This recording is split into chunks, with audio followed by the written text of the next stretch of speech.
This is the Horse Radio Network. This is episode 77 of the Dressage Radio Show on the Horse Radio Network, brought to you by Back on Track, with the generous support of Equestrian Collections and Kentucky Performance Products.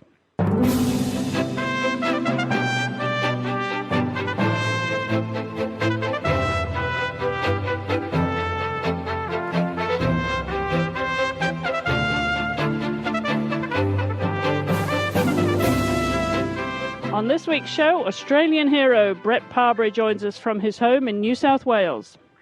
This is Chris Stafford in Lexington, Kentucky. And this is Patrick Hittel from Münster, Germany. And you're listening to the Dressage Radio Show. Patrick, welcome back to the show.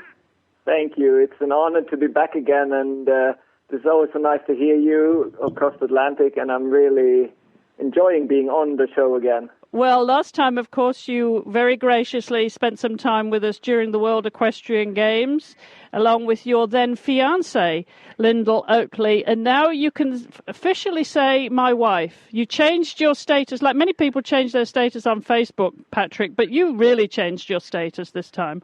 Yeah, that was it was such an amazing time. And like I said to you before, Chris, I've been calling her my wife almost for a year now. So it was like that. It was not a big change, but it's definitely different to be married, and it's a wonderful thing.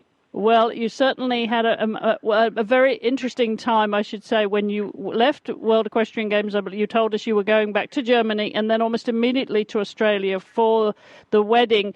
But then you started off, and I know from Lyndall's comments on Facebook, you really took it seriously when you gave the vow in sickness and in health.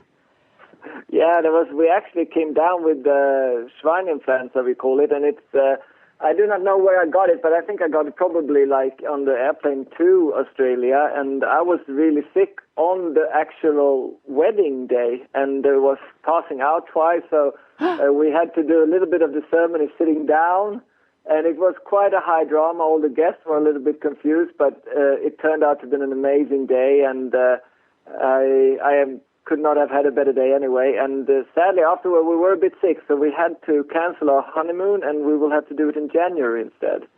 Oh, well, that's an unfortunate start, Patrick. But, you know, I heard from across the oceans what a wonderful day it was in a fabulous location. There were some beautiful photographs of you and Lyndall on Facebook, of course. Thanks to Facebook, now we can all get to see these immediately. And share the joy and of course all the guests that you had on the show. One of which, of course, at your wedding, one of which is a guest on our show this week, Patrick. We're going to have Brett Parbery join us here. Yeah, he's an amazing guy, and he's one of our closest friends. And he and his wife joined us on Hamilton Island, and we had a great time. It was so many international guests there, and everybody had a really good time. And we were, partying and having fun. It was beautiful weather, and I do have to say that if anybody around the globe wants to visit Australia, they should definitely go to Hamilton Island. It's one of the most beautiful places on earth.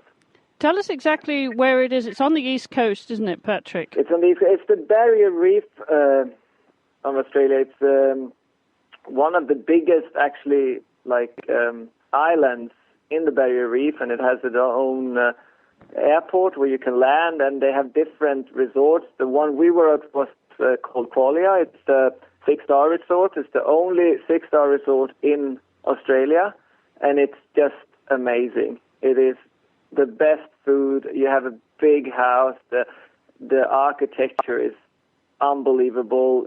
The view is to die for. I have to say, and I had a lot of the guests saying they have never been to such a beautiful place in their life.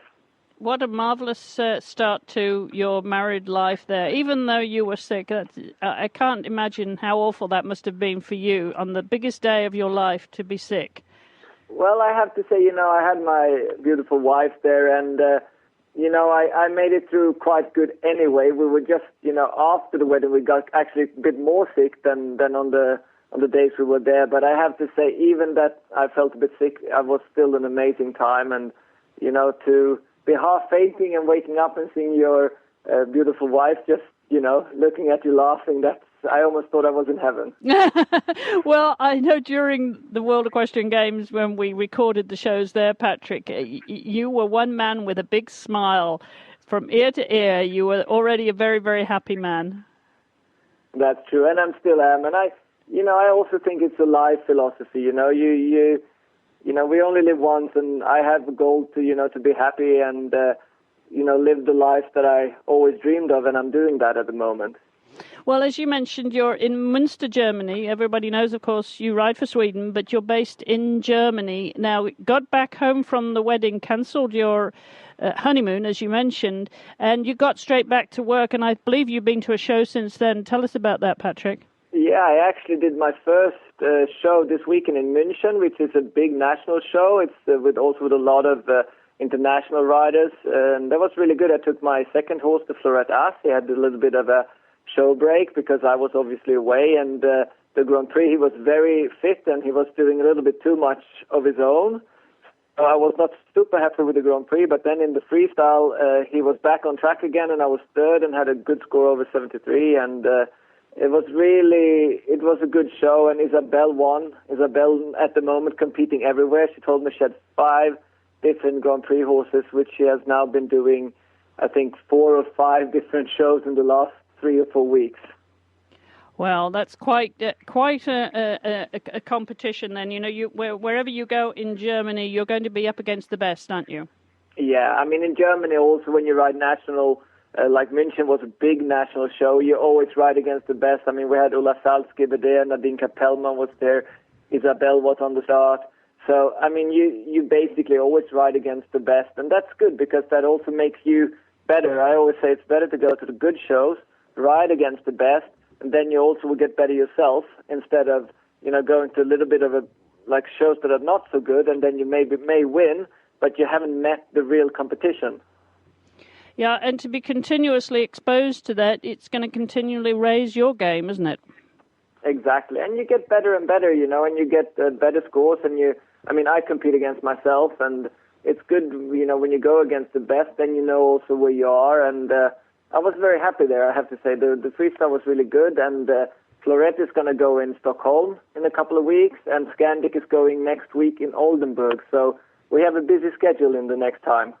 And how far in relation to Munich are you then at Münster, Germany, Patrick? It's not quite far because I'm really lucky so that Florette As and Silvano, my 2 horses from my sponsor, she has her own groom. He's a great guy called Stefan, and he drove the horses down to München, and I took a flight from Münster to München. So for me, it was actually not such a big travel. It took maybe 2 hours from one place to another. But for Stefan to drive, it was, I think, about 8.5 hours. Well, that's quite a drive. And then Stockholm, you mentioned you're going there. How far would that be from where you are?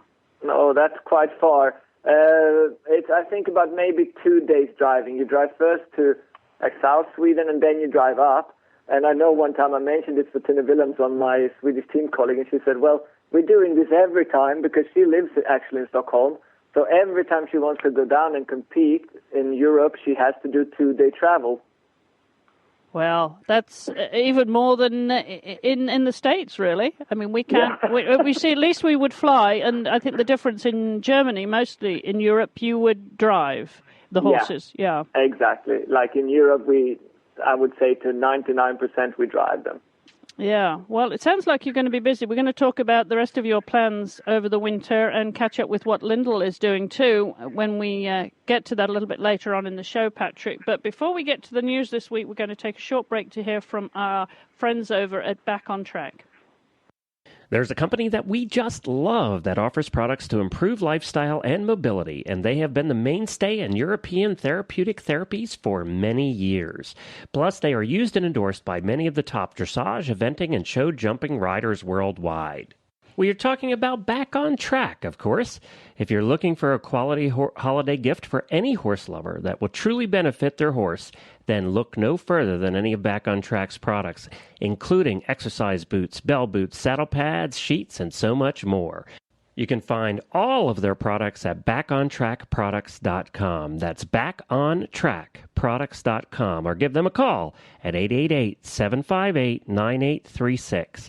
That's 888-758-9836. Well, again, thanks to our supporters there at Back on Track. Don't forget to check them out on their website. Well, the news this week, Patrick, mostly comes from the FEI General Assembly that took place last week in Taipei. Our first item of news comes from the presidential election. Her Royal Highness Princess Hira Al Hussein of Jordan has been re-elected as FEI president for a second and final 4-year term during last week's General Assembly. Former First Vice President Sweden's Sven Holmberg and Dutchman Henk Rottenhuis also campaigned for presidential election, the first time an incumbent president had been challenged. Britain's John McEwen has been named as the new first vice president. John was also re-elected as chair of the Veterinary Committee. And Pablo Mayorga of Argentina was elected as second vice president, replacing the outgoing second vice president Chris Hodgson of New Zealand. So that was something was very interesting, Patrick, that the president would be challenged, and so publicly too. Yeah, I think that's one of the first time. Normally they always, kind of choose one, and it just said its time out. And I was pretty sure, I have to say, that Haya would be re-elected. I mean, you can always discuss that, but I mean, I think she's good for the sport in many ways as well. Obviously, there are critics, but I think in everything you do, you always have, good side and a bad side. I hope she will be good for the sport also for the next 4 years, and I wish her all the luck. Very interesting. Well, of course, there's always news from the FEI. We'll continue to bring you that here on the Dressage Radio Show. And one of the celebrations that took place at the General Assembly was for the 2010 FEI Awards, and the Reem Acra Best Athlete Award, not surprisingly, went to Edward Gall and Morlens Totilas, taking home an unprecedented 3 gold medals, of course, at this year's Alltech FEI World Equestrian Games. Edward broke all records in scores from the judges' panel, getting 10s for his riding. But Edward was quick to give credit, of course, to his partner there, Totilas, who was sold after the Games to Germany's breeder, Paul Schockermuller. And the HSB Rising Star Award went to American dressage rider Caroline Rothman, the 21-year-old who trains with Olympian Lars Peterson, won the 5-year-old championships at the U.S. Equestrian Federation's National Dressage Championships last year on a horse she trained herself, and was the youngest competitor at the Collecting Gates Farm USEF Festival of Champions at Gladstone. Caroline will be a guest here on next week's show.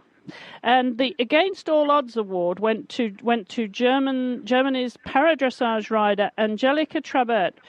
Angelika was born without legs and only 3 fingers on her right hand. She's represented Germany at 4 Paralympic Games, winning the silver medal in Hong Kong. She has also won some 15 medals at World, European and National Equestrian Championships, and this year competed at the Para-Equestrian Grade 2 Championship at the Alltech FEI World Equestrian Games. Despite losing her longtime partner in a tragic accident in 2005, Angelika continues to make the best of her life and helps improve the lives of others by promoting the cause of sport for people with disabilities and teaching disabled children to ride. She's been elected athletes representative for the International Paralympic Equestrian Committee 4 times and regularly speaks at conferences.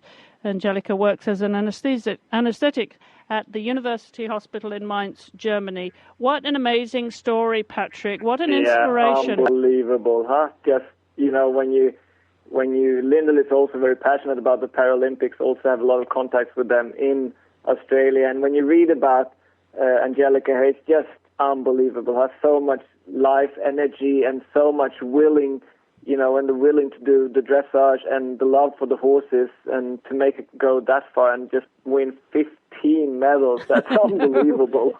It really, truly is an amazing record. But what is so inspiring is, despite the disadvantages, that they have such determination and spirit to just keep going every day. And I guess, the horse, when you have such a physical disability, Patrick, I mean, the horse gives you something that you otherwise wouldn't get. You develop a partnership, you have, if you will, a vehicle, you have somewhere to be what you can be, what you wouldn't be without a horse. It is an amazing relationship. Yeah, it's unbelievable. And also, of course, you have to think, the horse is a big, strong animal. And, I mean, me, who has, my legs and my arms, I have difficulty sometimes to sit on a horse. But then, like a woman like this, with no legs, have to have the trust for the horse to do this to ride it, to be able to focus so much, I think that's just one of a kind. It certainly is. Well, an incredible inspiration, and congratulations to all of those award winners that, of course, so bravely represented the sport and were rewarded for it. So terrific for all of them. And we're looking forward to having Caroline here on the show next week. Well, we're going to take a short break, Patrick, to hear from our friends over at Equestrian Collections, and then we're going to catch up with one young man who's become an Australian hero, so don't go away. We'll be back in just a second. We've been speaking a whole lot in recent weeks about looking to Equestrian Collections for all of your fall and winter needs. They have all the top brands in winter wear for you and your horse. Well, in addition to winter, believe it or not, it is now November and time to start thinking about holiday gift giving. There's no better place to find those equestrian gift ideas than at Equestrian Collections. They have thousands of choices for all of your gift-giving needs at some fantastic prices. Whether it is for that guy, girl, or equine in your life, you will find it all at equestriancollections.com. Get that holiday shopping started early at equestriancollections.com. Well, we're back with my guest co-host this week, Patrick Kittel, from Sweden's Patrick Kittel, but based in Germany. How long have you been there, Patrick? Oh, too long. I think I'm like, at the moment, I feel 50 German, 50 Swedish, I have to say, with now also quite a big influence from Australia. So it's a multicultural. It is. You're truly international. So you must be fluent in Swedish, fluent in German, and fluent in Australian English? Oh, well, good day, mate.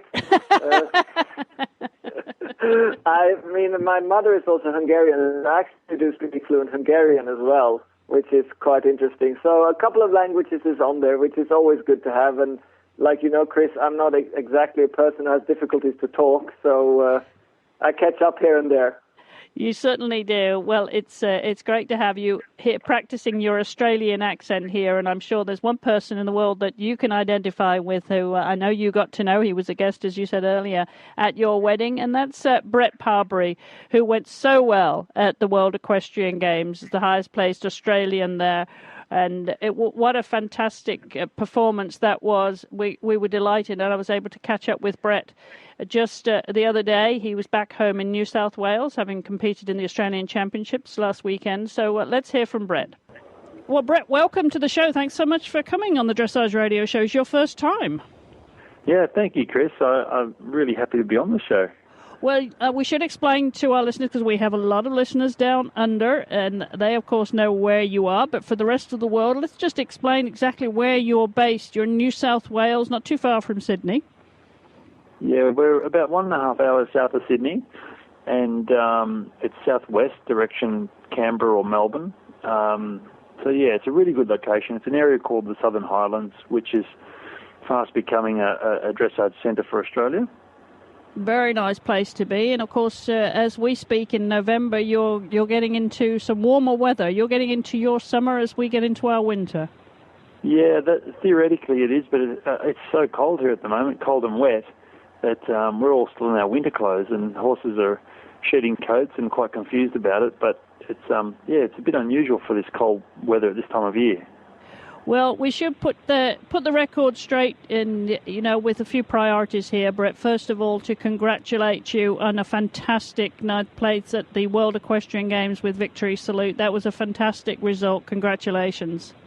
Thank you very much. We're really happy for it, and from the weekend we had our national championships on the weekend, and I went to that, and I had a lot of positive response from the dressage community in Australia. So I think not only we're happy for it, I think there's a lot of happy people within Australia that we can sort of go on the world stage and show that we can compete.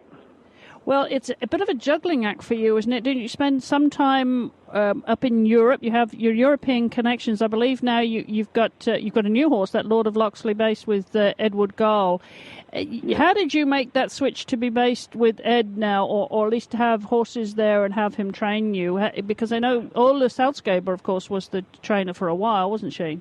Yeah. I've been lucky where I've had this is the beauty of being Australian or American or whatever, with no real allegiance in Europe. You can actually not that I'm saying you can change around, but you can actually learn from different people and not offend anyone by changing. And I'm on a journey to try and learn as much as I can. And Ula was the coach of Australia back in the mid-2000s, and that was fantastic. And she contributed a lot to what you're seeing today from the riding community here.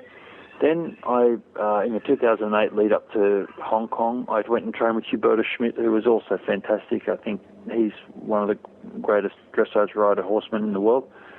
And this time I wanted to sort of go into Holland and try and train with someone who is a leading rider of the Dutch system. And I'd met Edward and Nicole quite a while ago. I've lived in Europe for 3 years in the end of the 90s into the 2000s, and I'd met Edward and Nicole, so I contacted them when I won the World Cup final down here and said, look, I'll be coming over. Is there a chance I can base with you?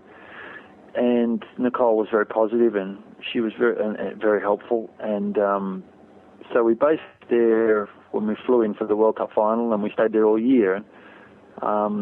They're just the most wonderful people to be based with. They cannot do enough for me. My wife and I had a baby during the year, so I had to come home for that. And during that time, Edward rode Victory Salute for me. And then with the acquisition of Lord of Loxley, we've decided to leave him under Edward's riding, and I'll travel back and forth next year. So Edward and Nicole again have been very helpful with that project. Well, tell us about Victory Salute and how you formed that partnership with him. I believe he's owned by Carolyn Lieutenant still. Now, how did you meet Carolyn, and how did that ride come about, Brett? Yeah, that came about. I was actually working at Ulla Solskjaers when the phone call from Carolyn came in, and Ulla had said that she really liked a big bay horse that Matthew Dowsley was riding, and thought that, and Matthew at the time had a very nice mare called Cinderella, which he went to the World Equestrian Games in Aachen, and Ulla thought that maybe Victory Salute would suit me. And anyway, when Matthew had won, he just won the World Cup Pacific League final here and had been invited to the World Cup final. So they decided to do exactly what we just did, which was to go to Europe and base from March right through till the Games, leaving Carolyn without a rider. So what happened then was Carolyn called me and said, look, Matthew's leaving. Would you be interested in riding my horse? And I said yes. At that time, I had another Grand Prix horse called Whisper 4, and Victory Salute would have to have been my second horse. And just by the way things go, Victory Salute became my first horse, and we've gone from there. So how long have you been riding him now? I started on him in the start of 2006. Right. So now he's back home in Australia with you, is he, Brett? No, he's not. The horses coming out of Kentucky are still in transit. They've arrived in Auckland about a week ago. And I only just had a message as I've been talking to you from my groom, just saying that the horses are fit and well, and they're enjoying their quarantine in New Zealand. The quarantine there is a nice quarantine. It's a nice property with paddocks and good stables. So we've opted for that option rather than to come into Sydney to the quarantine station in Eastern Creek, which is not so horse friendly. So that's quite a journey, obviously flying back from Kentucky, which is a few weeks ago now. How long do they have to be in quarantine, Brett?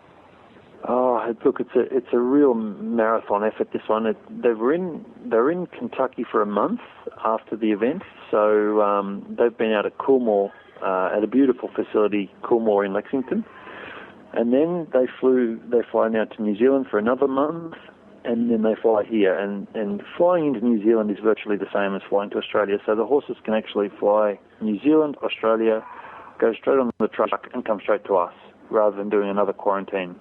Wow. But it is a mammoth effort, and this is the thing that holds us back from travelling and competing on the world stage, is the amount of quarantine that we have to do. The racing industry, we've just had the Melbourne Cup here, which is a big event worldwide, and the racehorses seem to have a better system where they can come in, do 14 days, and compete. They're still held within a quarantine facility, but they can at least compete within a 14-day period, which is just, we can't do that, unfortunately. I don't know why, but we can't. So you have at least a month then that they have to be in quarantine before you can get them home? Yeah, it's even more. It's usually 6 weeks from Europe and 2 months from America. So, 6 weeks from Europe is a couple of weeks in quarantine in Europe and then a couple of weeks in quarantine in Australia. So it's not ideal. In effect, he'll have a holiday then right now, and so you'll get him back sort of after two months of holiday, or has the groom been riding him to keep him ticking over? No one's been riding them. It's just been a 2-month break. Oh. Luckily for us, he is the sort of horse that doesn't mind that, and he's quite flexible. So to bring him back into work after that won't worry too much. He's had a big year, so 2 months off, it's a little bit extreme. I probably would have given him 6 weeks off anyway, because he is 14, he's had a big year, and we're now looking to keep him nice and sound and healthy and fit all the way through next year to then have him available for selection for the London Olympics. Right. So that's the plan for him, is to just have an easy 2011, keep him fit, and then ready to go again in 2012. And fly him directly back to Europe. Yeah, I'd say the selectors here in the Equestrian Australia have said that the selection will be a European campaign. It wasn't this year, but the year before, well, the campaign before for Hong Kong was a European selection, which means that anyone really looking to be a part of the team has to travel to Europe and go through selection events in Europe. So we'll all have to relocate back over there for 2012. Well, that's a mammoth exercise, and you mentioned you have a business there in Penrose, Brett. How do you balance that? How many horses do you have in work, and how do you balance that with your competition life as well? I mean, you've got a lot going on there. Yeah, that's right. It's a difficult thing. This is the hardest part for us. Is family, business, all has to be put on hold while we go and live our dream. I'm not too sure how we'll handle the next campaign. Up until now, the Hong Kong campaign was easy enough. We didn't have a baby, and my wife kept the business going. This one was easy enough because my clients really stood by me, and my wife stood by me as well. Where we had the baby, and she managed to take care of the baby. We had a lady come in and ride my horses each day for free to keep them ticking over.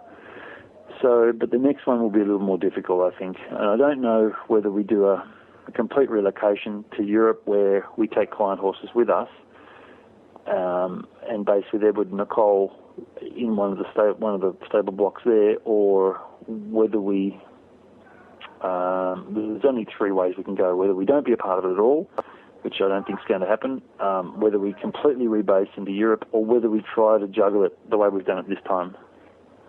Well, you've got 2 horses there, obviously, with a real team prospect and a budding team prospect there. So you're obviously still ambitious, Brett, in your career.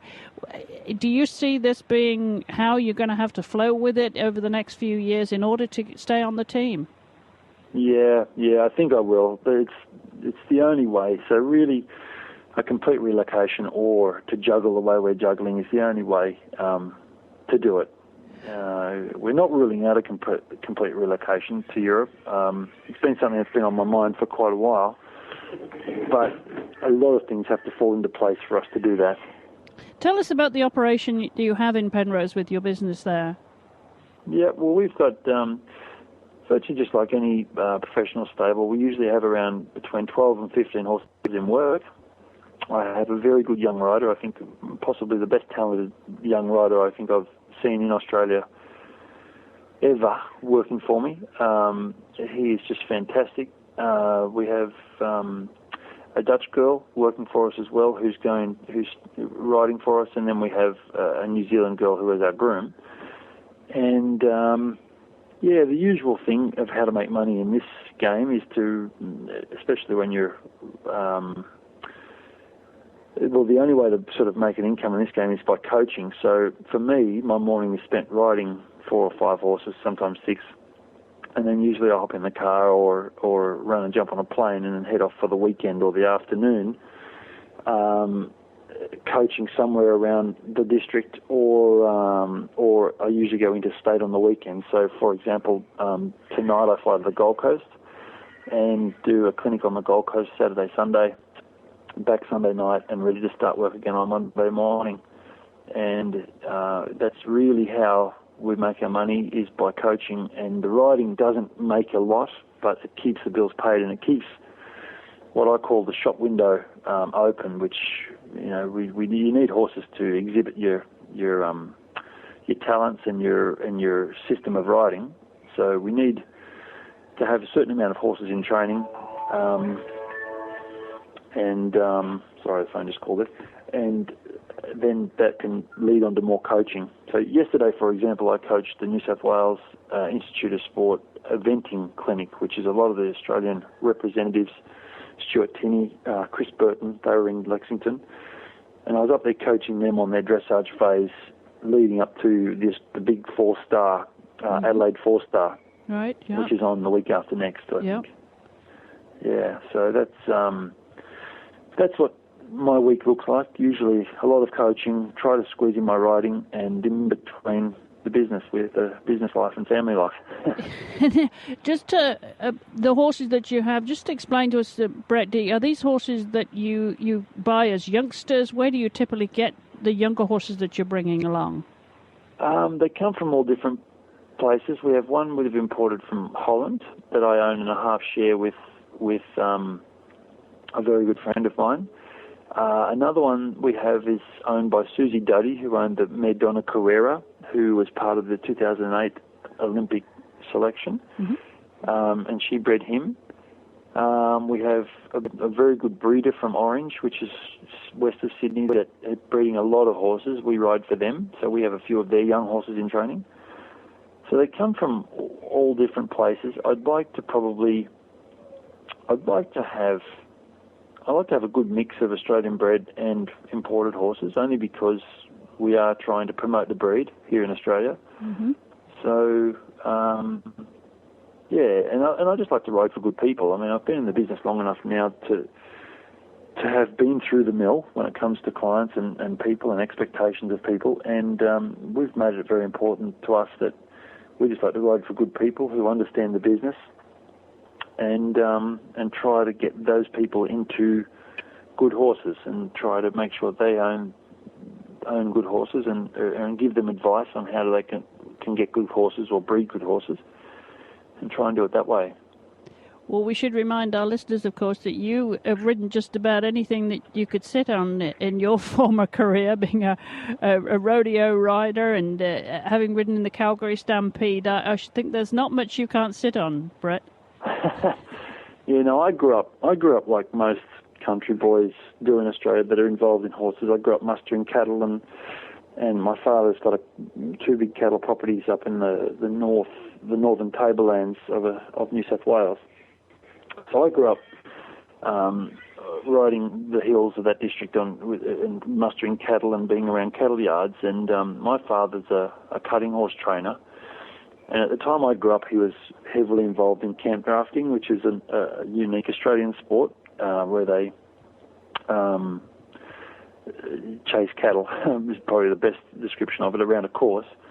I was never interested in that, and I really liked the rodeo side of it. So usually at a camp draft anywhere in Australia, they would have a rodeo. So I'd spend more of my day watching the cowboys prepared and particularly I liked the saddle bronc riding. I didn't like bulls or anything like that. It was a bit too dangerous, but I liked the saddle bronc riding. So it was a fairly normal progression for kids in my district to either go into show jumping or rodeo. And out of our district, actually, there was 2 Australian champion cowboys, and one guy, 2 guys went on to competed very successfully professionally on the PRCA, which is a big professional radio association in the States. And so it was a fairly normal exercise to move from, let's say, growing up as a kid on a cattle property through to rodeo. In between there, I mean, as a kid growing up, my sister was involved in showing, the old hacking scene, which is a pretty big scene here in Australia. So I'd had a fairly good preparation as a young kid on the hack scene, as far as sitting straight and getting a nice position and getting a good feel for horses. And my father has always sort of been talking, he always talks horsemanship and training on dressage principles and having a good feel and having good balance and having good timing. It's really something that he's just drummed into me through my childhood. So even though I went into rodeo, I had a fairly good foundation of horse training and a good position and a good idea of feel. I just didn't know at that stage what dressage was about. I didn't really know the shoulder in or the half passes or anything like that. So when I decided to finish rodeo, I was looking for another sport to get involved in, and I was living on the outskirts of Sydney, and it's very hard to get access to cattle there. So I had to look at a sport that I could train horses and that didn't require cattle. So the two options were reining or dressage, and there was always show jumping, but because I had to live off, or I wanted to live off the sport, the show jumping guys had it fairly well sewn up. George Senna, Rod Brown, they were, Chris Chugg, they had a lot of the business sewn up. So I saw an opportunity in dressage, especially that a lot of the dressage horses had problems, and I could ride through problems. So I saw that opportunity and went for it. And after 12 months of riding dressage here, I decided I wanted to go to Europe and learn more. So that's when I went off to Europe and lived in Europe for a couple of years and tried to learn the most I could. And then I came home and it all started from there. That was in 2003. Well, you've also got a reputation for being pretty good at rugby too. Is that where you learnt the shoulder in and half pass? I sort of don't do anything half-hearted. And when I was at university, because I did a economics degree majoring in property, as all boys do at uni, you play rugby and you drink and you sing songs, and and I did the same, and I really liked it. I mean, I got involved. I mean, I love sport,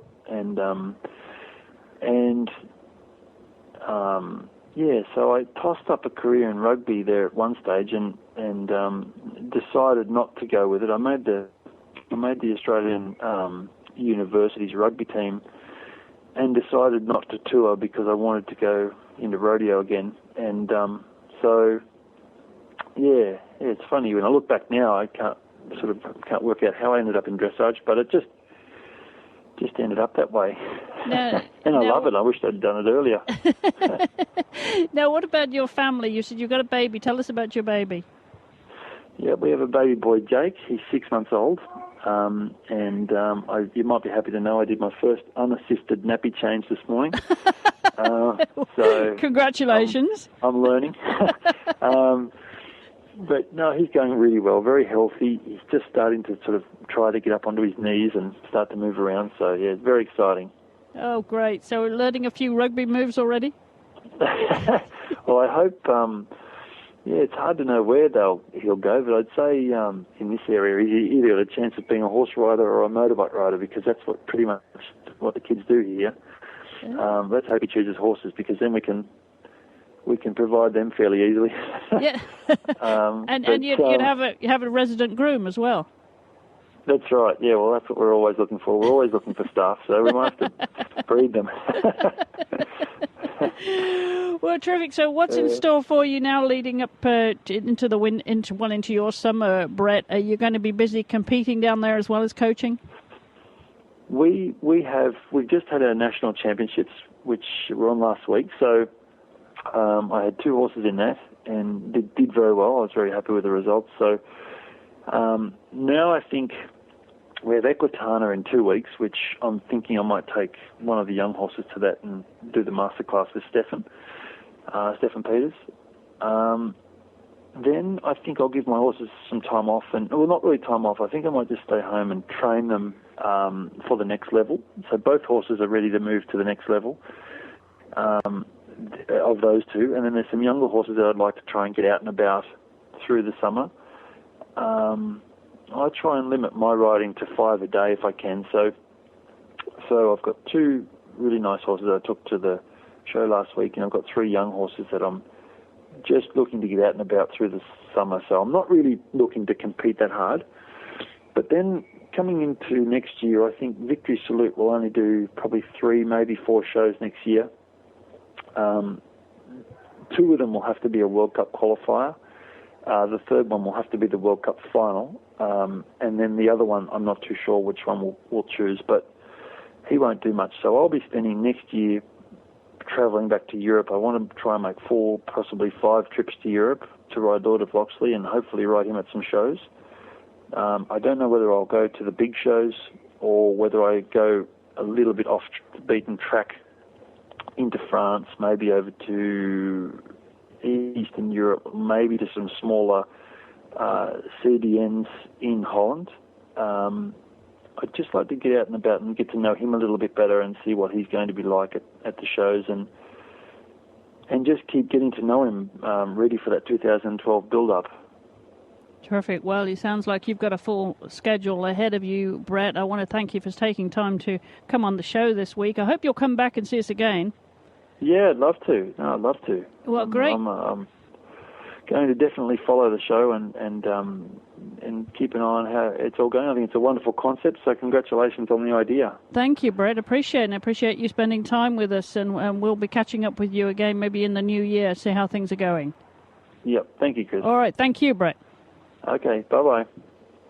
Well, great to catch up with him. I think Brett's going to be a regular here on the show, Patrick, and a wonderful guy. I mean, what an inspiration he's been to Australian dressage.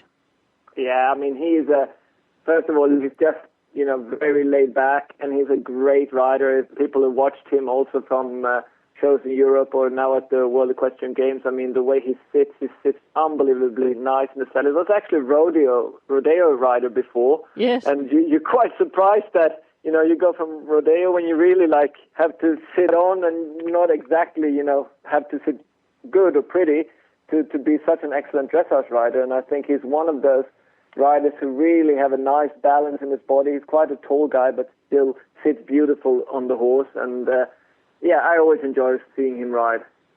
Well, as I said, he's an inspiration and a hero now down under. And, we need people to come to this extent, Patrick, what he's done for Australian dressage is going to really raise the game out there. We have a lot of listeners in Australia, and hello to all of you, and hello, of course, from my half Australian co-host as well, Patrick. And we know from talking to people in Australia, we've had guests there from Australia who are involved with the sport over the past months, and how important it is to have someone do so well for the sport that really raises the bar and raises the level of interest and participation in that country. I think that's important, no matter what country you're in, because, we want to globalize dressage, and more countries, comes up, and at the World Equestrian we had so many different nations competing, and, it's also nice to see that somebody from Australia or Mexico or can come up and do good rides and have good horses and then also get the points they deserve and also be highly ranked on a championship. Yeah, I think that's the thing. And, as we know, and so well, Brett, and as he explained, divides his time and will continue to divide his time between Australia and Europe, and to be exposed to the competition as you are in Europe and get in front of the judges there. And I think that's ultimately the combination of those things which helps obviously not only his performance, but he's able then to take that back home and share that with in clinics. As he said, he's around going to clinics all over the winter, all over his summer now, when he's down under, and it's just that transfer of information and education that's going to raise the level, isn't it? Absolutely. And also he's a smart guy. He set himself up here with Edward and Nicole in Holland, training, with very good trainers and seeing good horses and seeing good riding. You learn so much from that, and that you can take home. And I think also it's very important for people from other countries to spend some time in Europe, may it be in Germany, may it be in Holland, but, to actually go to the more difficult shows, to be judged from the more difficult judges, so to say, who are, a bit more critical and really, learn where you stand and how to get better. I think if you want to develop as a rider, I know for myself anyway, and I'm sure Brett will also agree with that, is that if you've done that, you learn so much and you just raise your bar much higher. Absolutely. Well, congratulations again to Brett for a fantastic World Equestrian Games success there. And we look forward to having him back on the show again and again. So thanks again for Brett for joining us. Well, Patrick, we can just take a short break to hear from our friends over at Kentucky Performance Products. And then when we come back, we're going to hear about what you have planned for your winter campaign. So don't go away. We'll be back in just a second. Hi, everyone. Glenn the Geek here. Kentucky Performance Products has become a favorite of many listeners of the Horse Radio Network. They have a product that we want you to consider called Contribute. Take a listen to episode 14 of the Tack and Habit Radio Show, and you will hear a complete discussion on this product with Delia from Kentucky Performance Products. Contribute is the omega-3 fatty acid supplement that is so important to your horse's well-being. Contribute helps maintain soundness and longevity by protecting joints from damaging inflammation and sustains a strong immune response in horses of all ages. Learn all about omega-3 and 6 fatty acids and why they are so important by listening in at tackandhabit.com, episode 14, or go to kppusa.com for more information. That's kppusa.com. Well, I'm back with my co-host, Patrick Kittel, who's based in Munster, Germany, and very well ensconced in the German system and enjoying all that it offers in terms of competition. So tell us about what your plan is for the winter campaign, Patrick, and, of course, for Lyndall, your wife, Lyndall, we should say. I have quite busy. I'm going to do the World Cup in winter. I have the advantage that I have 2 or 3 Grand Prix horses, which, of course, makes it a little bit easier. You can do more shows, be out more. So what I'm going to do is that I'm going to do next week, and we have Oldenburg, which I'm going to do with Scandic, and then I have Stockholm, which Florette Ass is going to go. This is all going to be in November.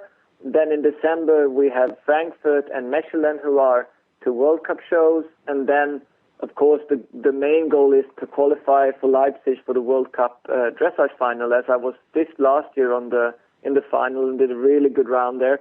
I am, of course, hoping to raise the bar a little bit more this year.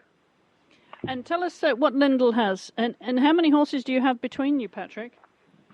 We have between 14 and 16 horses in the stable. I have a lot of horses for sale, of course, taking on people's horses. I'm training them. Mostly they are doing St. George to Grand Prix. And then I put a couple of things into the horses, do a couple of starts, and then obviously I find the right client for them. My wife has 3 horses, which 2 horses is actually Grand Prix horses. Potiphar, who she had in Kentucky, and a 10-year-old horse from Holland called Toy Story, who's a very nice horse. He did the Median Cup final with me, which is her future prospect. And she's going to have it a little bit more quiet, as she's not doing the World Cup. And I think we'll start in Münster in beginning of January again, working up. Of course, Australians do not have Europeans as we have next year, so she is working now in her mind to London 2012. Yeah, the long-term plan, and you have to have that long-term plan, don't you? Absolutely, and I think, you mostly, like for me as European, I always work the plan up to the following championship. Next year we have in Rotterdam the Europeans. The long goal plan is, of course, London 2012, and my wife then has to work in 2 years periods. She has, the Equestrian Games and, of course, the Olympics, who are her main goals.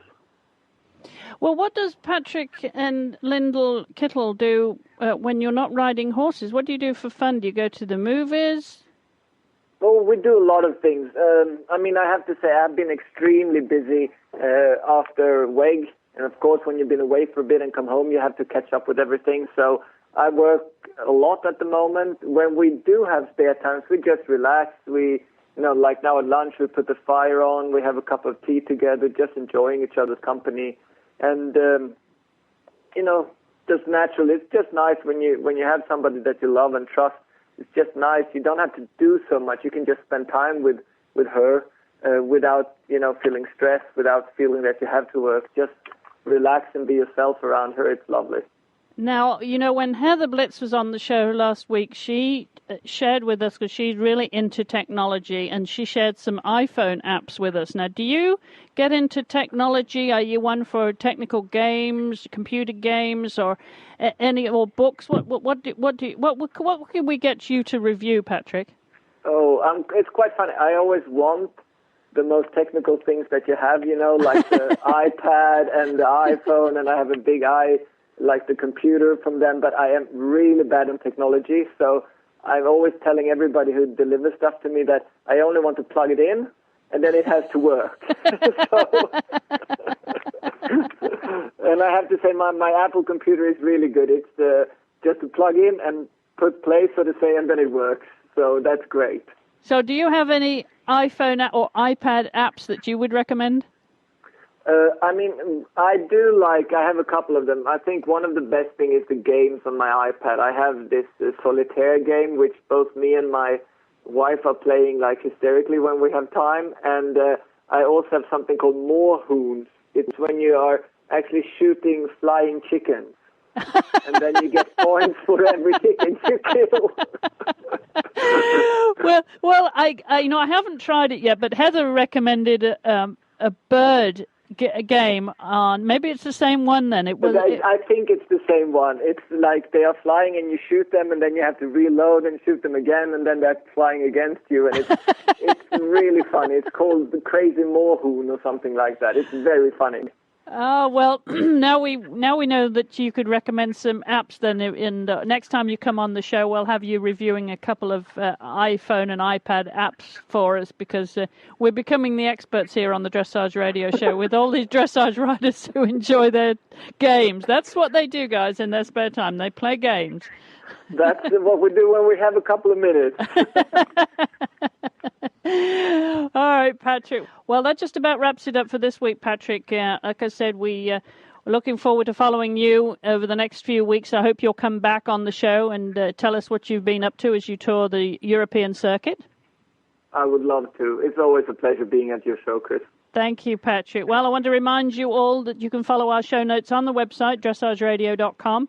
You can visit our fan page on Facebook. We have an active page there, over 1,000 members there on our fan page, so leave your comments there. And follow us on Twitter if you're a tweeter. We're at Horse Radio and also Chris E. Stafford. You can also send your comments, questions and suggestions to me at chris@horseradionetwork.com, or if you prefer, leave a voicemail, 270-803-0025. I'd like to thank our sponsors who make this show possible, and of course our backstage crew for turning the show around every week. And don't forget to check out all the other shows on the Horse Radio Network. We now have 8 shows. There's something for everyone. Well, as I said, that about wraps it up, and thank you all for listening. I'll be back same time, same place next week. So until then, Patrick. Well, thanks for listening, everybody around the world. Have a beautiful day, and remember, love and enjoy your dressage.